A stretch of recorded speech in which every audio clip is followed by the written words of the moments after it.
நான் தான் உங்கள் ஆகாஷ் பேசுகிறேன். இப்போ வந்துட்டு நான் இப்போ மலையில் இருக்கேன். நீங்கள் பாருங்கள், நல்லா செக்கச்செவன்னு இருக்கா. ஆகாயம்லாம் சூப்பராக இருக்கா. வானவில் இல்லாதவருக்கும் சந்தோஷம்தான். இது வந்து நாங்கள் இப்போ மலையில் இருக்கோம். இது சுமாராக கிட்டத்தட்ட எத்தனை அடி இருக்குதுன்னு தெரியாது. நானும் என் தம்பியும் ட்ரெக்கிங் பண்ணி வந்திருக்கோம். He's my brother vegan Kumar, gym freak. So இதை பற்றி என்ன நினைக்கிற சொல்ல. அப்படி இந்த மலை அந்த மலையோட எப்படி இருந்தது? சுத்த சதி சும்மா இருக்கலாம்னு சொல்கிறேன்ல.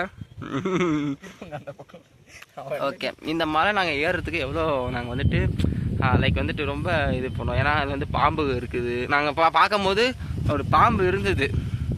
அந்த பாம்பு எப்படி சொல்கிறது, என்பிசி கேரக்டர் மாதிரி இருக்குது. ஸோ ஒரு கட்டத்தில் நாங்களே யோசித்தோம், சரி ஓகே நம்மளும் ட்ரெக்கிங் பண்ணி ரொம்ப நாள் ஆச்சு. ஸோ இதுதான் எங்களுடைய ஜேர்னி. இந்த மலை வந்து ரொம்ப டிஃப்ரென்ஷியேட்டாக இருக்குது. ஏன்னா இது வந்துட்டு ஒரு ரேரஸ்ட்டு மரம்னு சொல்லலாம். இது கோலார் தங்கவயலில் ஒட்டேப்பள்ளின்னு ஒரு கிராமம், ரிமோட் பிளேஸ், அதாவது குக்கிராமம்னு சொல்லலாம் அது. ஏன்னா இது வந்துட்டு உங்களுக்கு 5Gலாம் நீங்கள் எதிர்பார்த்தீங்கன்னா சத்தியமாக கிடைக்கும். ஆனால் பட் ஏர்டெலுக்கு ஜியோக்கு கிடைக்காது. ஸோ இதுதான் நான் அந்த மலையை நான் காமிக்கிறேன், கொஞ்சம் நீங்கள் பாருங்கள், ஓகேவா?